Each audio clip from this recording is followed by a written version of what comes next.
Good morning, students. Today, the topic for discussion is hypoxia. So, hypoxia means lack of oxygen at tissue level, and there is one another term which is anoxia. Anoxia means complete absence of oxygen in the tissues. So, hypoxia means deficiency, a pathological condition in which the body as a whole or region of body is deprived of adequate oxygen supply. Whereas anoxia means complete absence of oxygen in the tissues. Now, there are four types of hypoxia: hypoxic hypoxia, anemic hypoxia, stagnant or ischemic hypoxia, and histotoxic hypoxia. When we talk about the clinical features of the hypoxia, the main symptoms are shortness of breath, restlessness, headache, decreased concentration in the work, whatever the person is doing, nausea, fatigue, coma, and death. We have already discussed the types of hypoxia. Now, coming to the hypoxic hypoxia. Hypoxic hypoxia is characterized by low arterial PO2 when oxygen carrying capacity of the blood and rate of blood flow to the tissues are normal. So, here you can see that there is low partial pressure of oxygen in the blood, whereas the hemoglobin is normal, the blood flow is normal, and the tissues can very well utilize the oxygen, but oxygen is not available. That is why the hypoxia is occurring, and this is known as the hypoxic hypoxia. Now, what are the causes of hypoxic hypoxia? The most common cause is low oxygen tension in the inspired air. This is seen usually at high altitude or whenever the person breathes artificial gas mixed with low PO2, or sometimes breathing in closed space also leads to hypoxic hypoxia. The second major category is hypoventilation due to any cause: obstructive lung disease like asthma, or decreased lung compliance where the lung is not able to change its volume, paresis or paralysis of respiratory muscles, or damage to respiratory centers. These are also the cause for hypoxic hypoxia. Then the next major category is reduced diffusion of oxygen across the respiratory membrane. हमने पिछले lectures में respiratory membrane का structure पढ़ा था. अगर उसकी thickness बढ़ जाए या उसका सरफेस एरिया डिक्रीज हो जाए, दोनों ही केसेस में पार्शियल प्रेशर ऑक्सीजन का रिड्यूस हो जाएगा और हाइपोक्सिक हाइपोक्सिया होगा. So, mark reduction in areas of respiratory membrane as in emphysema, increased thickness of respiratory membrane as in pulmonary edema, and non-functioning respiratory membrane as occurs in pulmonary fibrosis. All these leads to hypoxic hypoxia. The characteristic features of hypoxic hypoxia are low arterial PO2, low arterial oxygen content, low arterial percentage oxygen saturation of hemoglobin, and low AV-PO2 difference. Now coming to the second category of hypoxia, that is circulatory hypoxia. Circulatory hypoxia occurs whenever there is decreased blood flow to the tissues. So hypoxia in which the blood flow to the tissues is so low that adequate oxygen is not delivered to them in spite of a normal arterial PO2 and hemoglobin concentration. This leads to the circulatory hypoxia. Here you can see in the slide that the blood supply to the area is decreased, जबकि PO2 normal है, haemoglobin normal है, tissues अच्छे से utilise कर सकते हैं oxygen को, लेकिन ब्लड फ्लो ही डिक्रीज्ड है जिसकी वजह से ऑक्सीजन की सप्लाई डिक्रीज कर गई है. And this is usually seen in conditions like shock, congestive heart failure, or thrombosis or embolic phenomena has happened. So,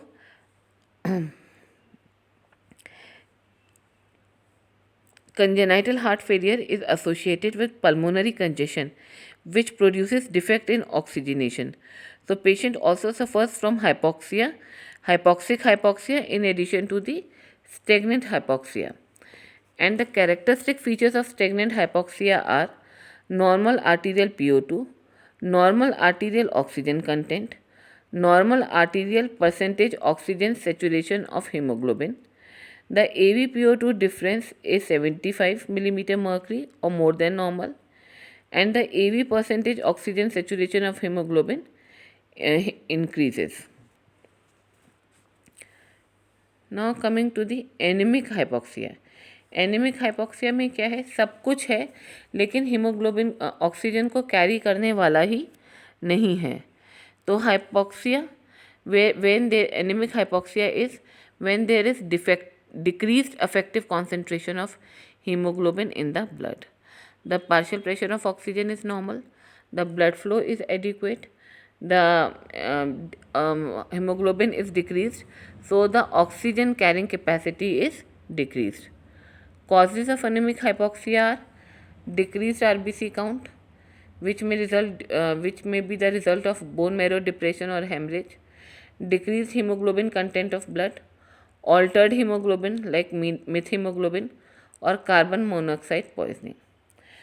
Now, the important thing is that mild to moderate anemia usually do not produce hypoxia, क्योंकि anaemia में क्या होता है कि 2,3 DPG का production बढ़ जाता है, और 2,3 DPG जो है जब बढ़ता है तो वो हीमोग्लोबिन के साथ कंबाइन करता है और ऑक्सीजन को डिस्प्लेस कर देता है, तो ऑक्सीजन अवेलेबल हो जाता है टिश्यूज़ के लिए. तो इसलिए mild to moderate anaemia usually do not produce hypoxia. Hypoxia occurs only during exercise in this condition. The reason is because of the increased concentration of 2,3-DPG in anemia. Then comes the histotoxic anemia. This is histotoxic hypoxia. Histotoxic hypoxia when the toxic agents has disrupted the oxidative cellular oxidative enzymes of the tissues. तो oxygen भी है, haemoglobin carry करके भी पहुंच रहा है, partial pressure oxygen का भी फर्स्ट क्लास है, लेकिन टिश्यूज़ जो हैं वो इतने डैमेज हो गए हैं कि they are not able to utilise the oxygen. तो this results in histotoxic hypoxia. The poisonous substances destroy cellular oxidative enzymes, and the paralysis of cytochrome oxidative enzyme systems occur. This results in histotoxic hypoxia. So, hypoxia in which the amount of oxygen delivered to the tissue is adequate, but because of the action of a toxic agent, the tissue cells cannot make use of the oxygen supplied to them. The example is cyanide poisoning. It produces hypoxia at tissue level, causes poisoning of cellular enzymes, especially cytochrome oxidase, and also produces tissue edema.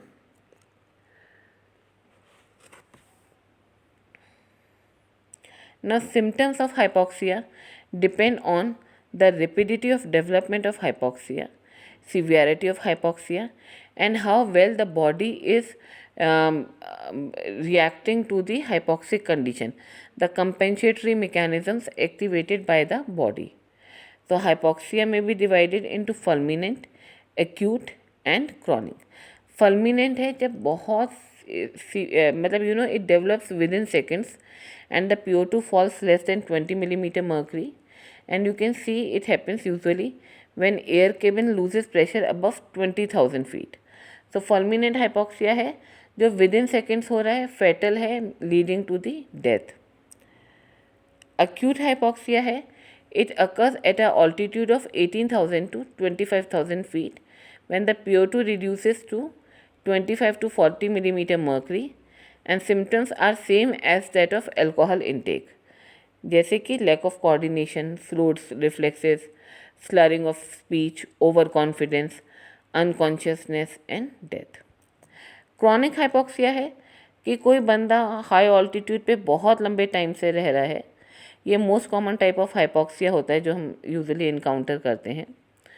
So chronic hypoxia is exposure to low partial pressure of oxygen for a long time, and the person is staying for a long time at a height of 10,000 to 18,000 feet.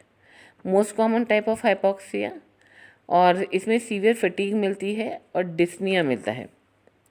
When we talk about the signs of hypoxia, cyanosis, tachycardia and tachypnea. Cyanosis is bluish discolouration of the skin and mucous membrane. Cyanosis दो तरीके का होता है, peripheral, central. Central cyanosis आपको मिलती है hypoxic hypoxia में, और पेरिफेरल साइनोसिस मिलती है स्टेगनेंट हाइपॉक्सिया में। Now we will talk about the compensatory responses to the chronic hypoxia. दो तरीके के रिस्पॉन्सेज होते हैं, एक होता है एकोमोडेशन, एक होता है acclimatisation. Accommodation is, it refers to the immediate reflex adjustment of the respiratory and cardiovascular systems. Acclimatization क्या है? It refers to the changes in body tissues in response to the long term hypoxia. तो हमारी body में दोनों ही होते हैं, accommodation भी होता है और acclimatization भी होता है। accommodation में सबसे पहला रिस्पॉन्स होता है हाइपर वेंटिलेशन। अब दो कंडीशन से आपको दोनों स्क्रीन पे दिख रही होंगी, जब पार्शियल प्रेशर ऑक्सीजन का 100 से 60 के बीच में है और जब पार्शियल प्रेशर ऑक्सीजन का लेस देन 60 है। जब 100 और 60 के बीच में PO2 होता है तो पेरिफेरल कीमोरिसेप्टर्स स्टिमुलेट होते हैं, जिसकी वजह से हाइपर वेंटिलेशन होता है। लेकिन जब हाइपर वेंटिलेशन होता है, ऑक्सीजन के लेवल तो बढ़ते हैं पर CO2 के लेवल्स डिक्रीज़ होते चले जाते हैं, जिसकी वजह से CO2 स्टिमुलेंट होता है रेस्पिरेशन के लिए। तो जब CO2 वॉश ऑफ होगा तो हाइपर वेंटिलेशन की ब्लंटिंग ऑफ हो जाएगी, हाइपर वेंटिलेशन बंद हो जाएगा। लेकिन दूसरी कंडीशन जहाँ पे PO2 लेस देन 60 है, वहाँ पेरिफेरल कीमोरिसेप्टर्स का इतना स्ट्रॉन्ग स्टिमुलेशन होता है कि ये जो CO2 वॉशिंग ऑफ का अफेक्ट होता है ये भी ओवर रिडन हो जाता है और हाइपर वेंटिलेशन होता ही होता है। तो आई एम अगेन रिपीटिंग कि जब PO2 100 से 60 के बीच में होता है तो peripheral chemoreceptors hyper ventilation start तो करते हैं, लेकिन चूंकि हाइपर वेंटिलेशन की वजह से CO2 वॉश ऑफ हो जाती है तो हाइपर वेंटिलेशन बंद हो जाता है। लेकिन जब PO2 लेस देन 60 हो तो पेरिफेरल कीमोरिसेप्टर्स इतना स्ट्रांगली स्टिमुलेट होते हैं कि हाइपर वेंटिलेशन गुड अमाउंट में होता ही होता है, CO2 की वॉशिंग से फ़र्क नहीं पड़ता है। Now coming to the acclimatisation, increase in red blood cell count. Hypoxia हुआ, हाइपॉक्सिया की वजह से रीनल एरिथ्रोपोइटिक फैक्टर रिलीज़ हुआ, जिसकी वजह से एरिथ्रोपोइटिन बना और एरिथ्रोपोइटिन ने RBC का प्रोडक्शन स्टिमुलेट कर दिया, and this leads to the increase in hemoglobin concentration from 15 gram% to 20 gram%. Then there is increase in hematocrit, increase in blood volume by 20 to 30%, and all these changes allow each unit of blood to carry more oxygen. Then there is increase in pulmonary ventilation also. Stay at higher altitude for a long time results in 5 times increase in pulmonary ventilation. Then there are certain cardiovascular changes which occur in response to the hypoxia, that is increased force of contraction, increased heart rate, increased cardiac output, and all these changes return to normal once oxygen supply tissues return to normal. The other changes which occur due to hypoxia are increase in total lung capacity, diffusing capacity of lung increases, increase in oxidative enzymes, so rapid production of ATP occurs, then increase in mitochondrial density and increase in capillary density. So these are the changes which you find in response to the hypoxia.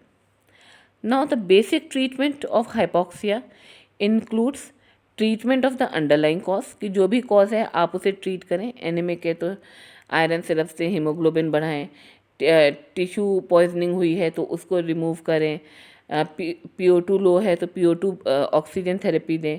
तो basically जो treatment है hypoxia का वो दो category में fall करता है, treatment of the underlying cause and second is oxygen therapy. So oxygen therapy is inhalation of 100% pure oxygen at atmospheric pressure, one thing. Second thing, inhalation of 100% pure oxygen at high barometric pressure, and this is known as the hyperbaric oxygen therapy. So inhalation of 100% pure oxygen at 1 atmospheric pressure is only useful in hypoxic hypoxia, especially when it is decreased due to decreased inspirational PO2. However, it has a limited value in anemic, stagnant and histotoxic hypoxia.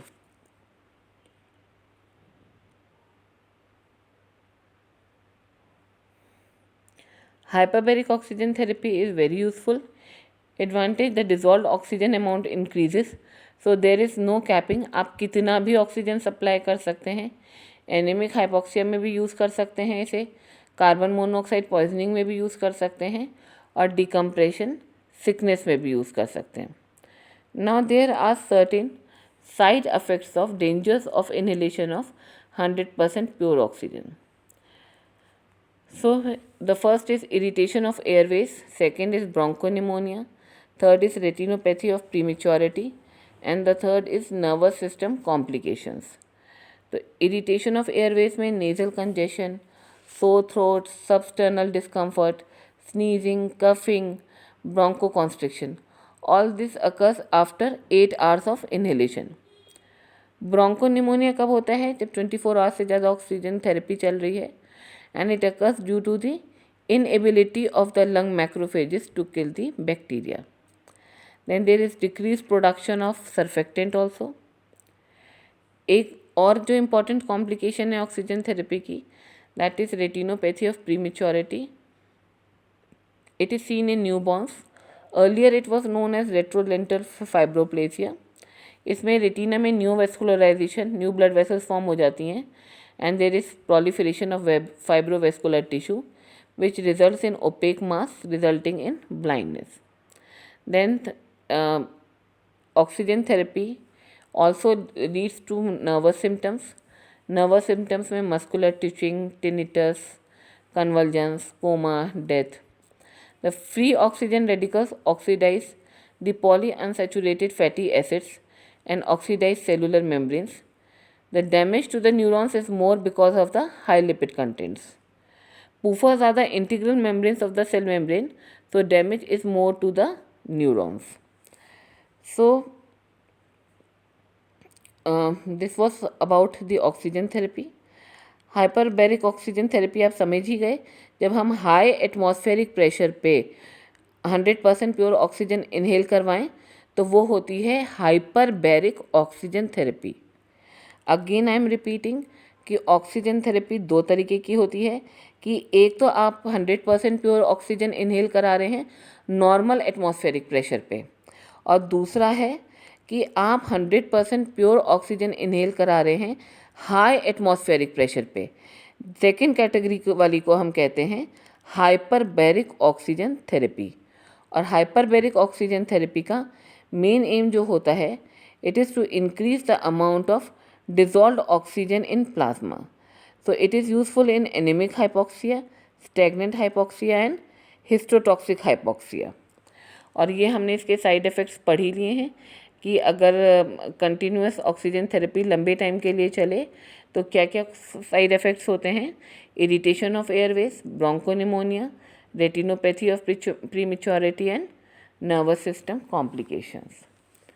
So usually you get a short note on hypoxia, और इसमें जितना भी हमने इस topic पे पढ़ा है वो सारा आपको अटेम्प्ट करना होता है, लिखना होता है.